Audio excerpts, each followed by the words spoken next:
오늘 함께 해주실 세 분을 소개합니다. 이종훈 정치평론가, 김성환 시사평론가, 그리고 장혜찬 시사평론가 이 자리에 나와 있습니다. 안녕하십니까? 안녕하세요. 안녕하세요.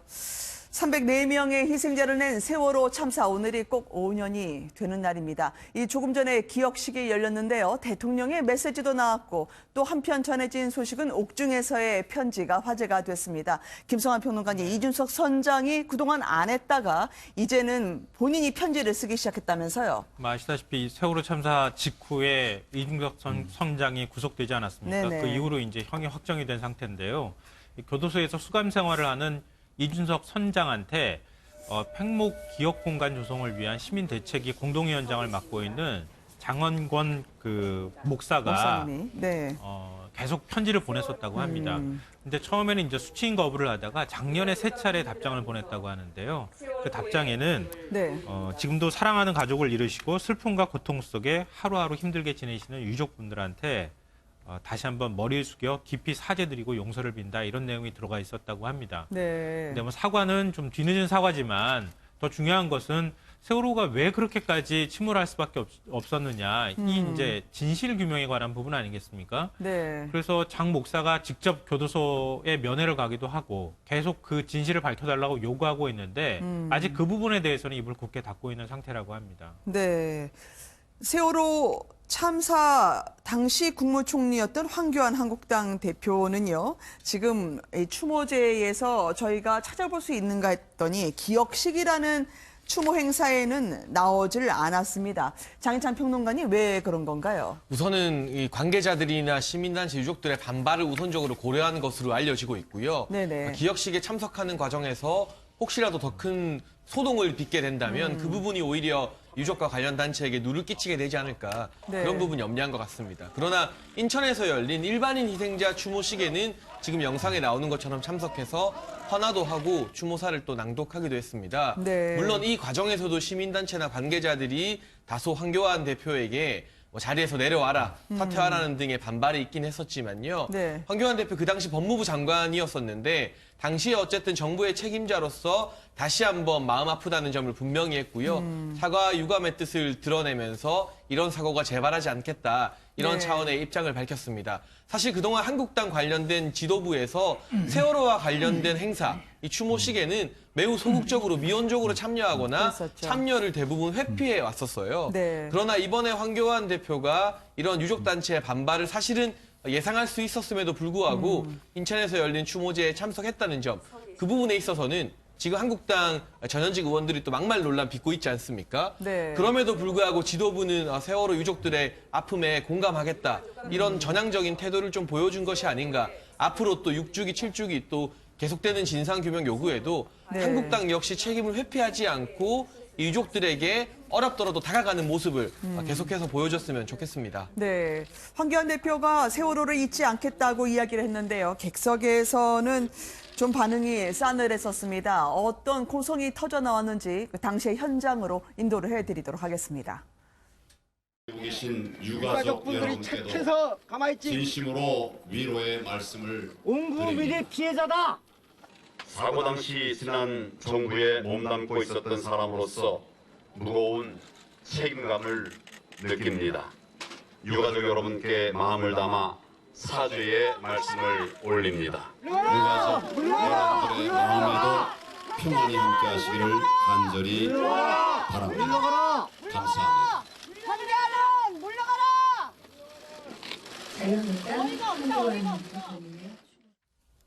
잇따라 터져나온 고성을 봤는데요. 아직까지도 책임 규명이 더 돼야 된다라고 하면서요. 많은 분들이 이제 처벌받아야 될 대상으로 여럿 올린 것 같던데요. 그중에 황교안 대표도 포함이 되는 겁니까? 예, 그렇죠. 그러니까 그 당시에 이제 법무부 장관 아니었습니까? 네네. 그런데 뭐 지금 다 우리가 알고 있다시피 그 당시 뭐 우병우 전 그 민정수석과 더불어서 결국 이 수사, 진상규명과 관련한 수사 활동을 좀 방해한 그런 여러 정황들이 좀 있다라는 거죠. 네. 자, 그렇게 본다면 그 세월호 피해자 그 유가족 입장에서는 네. 어떻게 보면 공범 중에 이제 한 사람이라는 겁니다. 그런데 이 진심 어린 사과도 네. 그동안 없다가 갑자기 나타나서 뭐 그 자리에서 사죄한다라고 말은 하는데 네. 별로 그렇게 공감이 좀 안 되는 거죠, 이분들 입장에서는. 그러니까 이제 저런 반응이 이제 터져 나올 수밖에 없는 그런 그 상황이 아니었나. 그리고 왜 이제서야 나타났느냐. 네. 이 부분에 대해서도 아마 그 당연히 불만들을 이제 가질 겁니다. 왜냐하면 네. 뭐 결국 뭐 본인이 정치하려고 나중에 대통령 출마하려고 하다 보니 필요에 의해서 뭐 어쩔 수 없이 온 거 아니냐. 이제 그렇게 이제 보인다는 거죠. 네. 그런 점에서 지금 이제 굉장히 분노하는 게 아닌가 이렇게 생각합니다. 이종훈 평론가님 또 오늘 가장 이제 뜨거운 뉴스로 여쭤봐야 될 것 같은데요. 아무리 이제 문제 제기할 게 있어도 사람이 숨진 제삿날이나 오늘 다름없지 않겠습니까? 차명진 전 의원의 어젯밤 올린 글이 큰 파문을 일으키고 있습니다. 밤에 왜 이런 글을 쓰셨을까요? 어떻게 보십니까? 아니 뭐 본인 얘기는 네. 박근혜 전 대통령에 대해서 뭐 다시 뭐 고소고발 뭐 이런 것들이 네. 이제 있고 하니까 뭐 그냥 홧김에 이제 한 것처럼 이렇게 이제 이야기를 좀 하고 있어요. 그런데 네. 그 내용이 이제 너무 좀 해도 좀 심한 정도의 표현을 지금 이제 쓰고 있다라는 거죠. 네. 그래서 이 부분이 이제 굉장히 공분을 지금 사고 있는 그런 건데 제가 잠깐 읽어드리겠습니다. 그러니까 네. 지금 뭐 화면에 나오긴 하는데 너무 작아서 잘 안 보이실 것 같아요. 세간의 동병상련을 헤쳐먹고 찜쪄먹고 그것도 모자라 뼈까지 발라먹고 진짜 징하게 헤쳐먹는다. 네. 예, 이거 좀 심해도 너무 심했죠. 그러니까 그냥 유감 표명 정도만 했더라면 이렇게까지 네. 논란이 되진 않았을 거다라고 생각을 하고요. 그러니까 평상시 이런 생각을 가지고 있는 것에 더해서 네. 제가 보기에는 그러니까 약간 정치적인 의도도 좀 담겨 있는 것 같아요. 예, 그래서 본인도 내년에 뭐 어찌됐건 출마도 해야 하고 네. 정치적인 존재감도 좀 키워야 되고 또 황교안 지도부의 눈도장도 찍어야 되겠고 네. 이런 것들이 지금 복합적으로 작용해서 일부러 자극적인 이런 표현을 써서 지금 이제 올린 게 아닌가 이렇게 생각을 합니다. 윤리위에 지금 회부된다고 하지만 어쨌든 충성을 했다라는 취지로 본인이 선거용으로 올리실 수 있다라는 분석이신가요? 그렇죠. 그러니까 왜 이제 이런 거를 이제 굳이 썼을까 하는 그 네. 부분을 보자면 이제 그렇게 볼 수밖에 없다는 거고요. 그리고 어찌됐건 뭐 이른바 그 태극기 부대 또 뭐 극우 세력들 그쪽에서는 그러니까 뭐 지금 세월호 그 사건 자체를 교통사고다 뭐 이렇게 지금 보고 있잖아요. 네. 교통사고를 가지고 이런 식으로 뭐 떠들썩하게 해서 뭐 그 박근혜 전 대통령 탄핵까지 이어지고 뭐 이렇게 된 데에 대해서 굉장히 불만들이 많이 있는 겁니다. 그래서 그런 불만 여론을 이런 식으로 대신 표출해 줌으로 해서 본인이 이제 그들의 이제 지지를 획득해 나가는 네. 그런 그 전략을 좀 쓰고 있는 거고요. 황교안 대표가 오늘 유감 표명을 사실은 뭐 했고 사죄도 하긴 했습니다만 네. 황교안 대표의 생각은 과연 어떨까? 황교안 대표도 뭐 성향 자체가 약간 좀 극우적이다라고 우리가 일반적으로 보고 있는데 그렇게 본다면 겉으로 표현하는 거하고 속마음은 좀 다를 수도 있는 거고 네. 속으로는 뭐 오히려 참 내가 못하던 얘기를 저 사람이 대신해줘서 속 시원하다 이렇게 생각할 수도 있는 거겠죠. 뭐 좀 그런 거를 좀 노린 거 아닌가 그런 네. 생각을 좀 하게 합니다. 네. 한국당의 분위기가 어떨지요? 좀 장 잡혀놓으니까 잠시 뒤에 여쭤보고요. 왜냐하면 정진석 의원 같은 경우에도요. 징글징글하다라고 누군가 썼던 메시지를 본인이 올렸습니다. 혹시 사과할 생각 없냐라는 기자들의 질문이 오늘 이분이 바른 정치 언어상 수상하는 자리에서 전개가 됐는데요. 어떻게 답했는지 저희가 전해드리도록 하겠습니다. 함께 보시죠.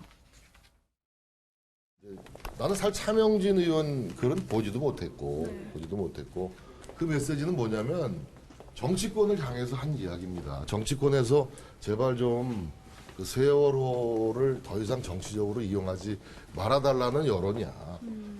어떻게 그 오늘 같은 기회를 유가족을 향해서 그런 얘기를 하겠어? 근데 일부 언론에서는 내가 다른 글처럼 다른 사람이 올린 글처럼 유가족을 향해서 그렇게 했다라고 기정사실화해서 하는데 그거는 정정보도를 내가 청구를 해야 될 사항이에요. 절대로 유가족을 향해서 행한 발언이 아니죠. 네? 자 오늘 같은 날 내가 무슨 염장 지를 일이 뭐 있어?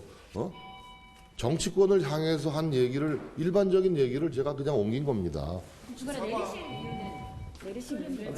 논란이 됐기 때문에 내가 시끄러운데 휩쓸리기 싫어서 내린 거예요. 논란이 됐기 때문에. 어떤 사과를 하냐는 거죠? 그 글의 취지. 아니 이거 아니 유가족들에게 한 얘기가 아니기 때문에. 물론 직접적으로 유가족에게 한 이야기가 아니라고 하지만 그래도 많은 분들이 볼 때는 오늘 같은 날 이렇게 정쟁거리로 몰아가야 되나라는 생각을 하실 것 같아요. 김성환 평론가님.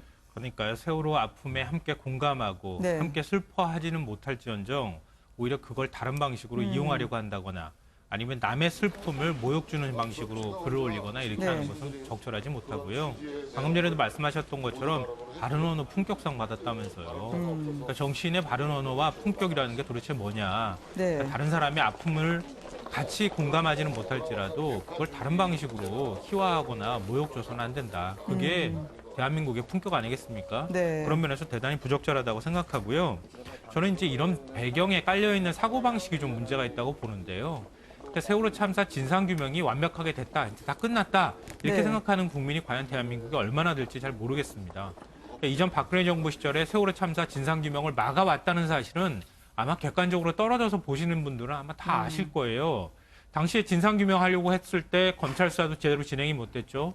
그리고 세월호 참사 특조위가 구성이 됐음에도 불구하고 요즘에도 계속 증거가 나오는 것처럼 공무원들한테 제대로 그 진상규명이 이루어지지 못하도록 하고 예산 배정 못하게 하고 네. 세월호 참사를 교통사고로 하고 이렇게 왔던 사람들입니다. 그러니까 그렇게 하고 지금 이제 다시 그게 제대로 규명이 못 됐다고 해서 주장하는 것을 오히려 정치적으로 과도하게 해석하는 것 자체가 진상규명을 막는 것이나 다름이 없다. 네. 그리고 그런 주장을 자꾸 일부 좌파의 주장이다. 이렇게 몰아세우려고 하는 것 자체가 정치적인 불순한 의도를 포함하는 것이다. 제발 좀 그렇게 하지 말았으면 좋겠고요. 네. 떳떳하면 진상규명하는 작업 하면 됩니다. 그리고 난 다음에 관련 없다고 하면 그걸로써 오히려 더 면죄부를 받고 그냥 툭툭 털고 나가면 돼요. 그걸 막는 행위 자체가 오히려 더 많은 의심을 살 수 있다. 이런 사실을 기억했으면 좋겠습니다. 네. 한국당에서는 두 의원에 대해서 윤리위 소집을 검토하고 있다고 하는데요. 국민 눈높이 공감하는 국민들에게 미치지 못했다라는 입장이었던 것 같습니다. 황교안 대표가 사과를 했지만 나경원 원내대표는 그 직전에 일명 제한적인 사과를 했었는데요. 여당은 펄펄 뛰고 있습니다. 어떻게 전개가 될까요? 잠깐 들어보시겠습니다. 차명진 당협위원장이랑요, 정진석 의원께서 페이스북에 세월호 관련해서 이렇게 막말 논란이 좀 있었는데 유가족이나 피해자분들께 아픔을 드렸다면 이 부분에 대해서 유감을 표시합니다. 네. 당 윤리위 차원에서 혹시 뭐 논의하실 생각은 없으세요? 대표께서 결정하실 부분인데요. 검토해 보겠습니다. 예, 본인이 사죄했고 부적절한 발언이었기 때문에 그에 따른 조치들을 취하고 있습니다. 그럼 대표님이 추가로 지금 조치 계획을 따로 생각하고 계신 게 있으신가요? 예, 아까 말씀드린 것처럼 그래 절차를 따라 하겠습니다. 그만 우려먹으라. 징하게 해먹어라. 제정신입니까? 다른 사안이라면 발언을 즉각 철회하라는 말을 했을 것 같습니다. 하지만 그 수준도 갖추고 있지 않은 발언입니다. 어린 자녀들을 안타깝게 잃은 부모의 마음을 나눠주고 싶다. 이 발언은 오늘 자유한국당 황교안 대표와 나경원 원내대표의 발언입니다. 이 발언이 진심이라면 자유한국당은 정진석 의원에 대한 국회 제명 그리고 차명진 전 의원에 대한 당 제명 즉각 나서십시오. 장혜자 평론가님, 그럼 이제 한국당의 입장은 앞으로 어떻게 정리가 될까요? 공교롭게도 오늘 박근혜 전 대통령은 구속기간이 만료가 돼서 물론 풀려 나오는 건 아니고 입고 있는 이 수의 색깔이 좀 달라진다라는 정도지만 그래도 어쨌든 또 하나 해결해야 될 과제가 오늘 생긴 것 같습니다. 그렇죠. 우선 박근혜 전 대통령 관련해서는 기결수로 신분이 전환됐지만 지금처럼 불가근 불가원이라 할까요? 일정한 거리두기를 그냥 할 것으로 예상이 되고요. 네. 오늘 논란을 일으킨 정진석 의원이나 차명진 전 의원에 대해서는 윤리위에 회부하게 될 것 같습니다. 그러나 징계 수위는 좀 다를 것 같아요. 차명진 네. 전 의원에 대해서 아무래도 좀 더 높은 수준의 징계가 예상되는 바이고 정진석 의원은 본인이 유족이 아니라 이제 정치권에 대한 이야기였다고 주장하는 만큼 물론 부적절했지만 그것보다는 낮은 징계가 주어지지 않을까. 지금 한국당 일각에서는 이 세월호 관련해서 또다시 기승전 황교안 아니냐. 계속해서 황교안 대표를 향한 정치 공세가 너무 다 심하다 이런 생각을 가지고 있지만요. 그렇다고 하더라도 의견을 제시할 때 기본적으로 유족들의 아픔 또 국민들의 어떤 슬픔에 대해서 공감하는 태도가 필요해 보이고요. 물론 여러 가지 문제를 저는 제시할 수는 있다고 봅니다. 문재인 정부에서도 선체조사위원회나 이기특조위가 지금 활동을 하고 있고 또 진도군이나 광화문 광장에서 추모 공간을 어느 정도 놔둘지에 대해서는 국민들도 다른 의견이 있기 때문에 그런 부분에 대한 문제 제기는 할 수 있지만 그러나 고인들에 대한 희생자에 대한 기본적인 예의, 애도의 정신을 잊지 말아야 한다는 점을 명심했으면 좋겠습니다. 이종훈 평론가님. 글쎄요, 근데 전 뭐 징계 잘 안 될 것 같습니다. 아, 그러니까 이 황교안 대표가 이 총리 시절에는 의전 총리로 불리지 않았어요. 네. 제가 보기에 요즘에는 그 절차 대표신 것 같아요. 오늘도 보니까 징계 네. 뭐 절차에 따라 처리하겠다. 영혼 없는 발언을 또 이제 하셨는데 네. 그래놓고 지금 윤리위원장에는 본인과 가장 가까운 친구를 지금 이제 앉혔다는 거죠. 네. 제가 보기엔 징계도 흐지부지 되지 않을까 이렇게 생각합니다. 절차에 따라. 알겠습니다.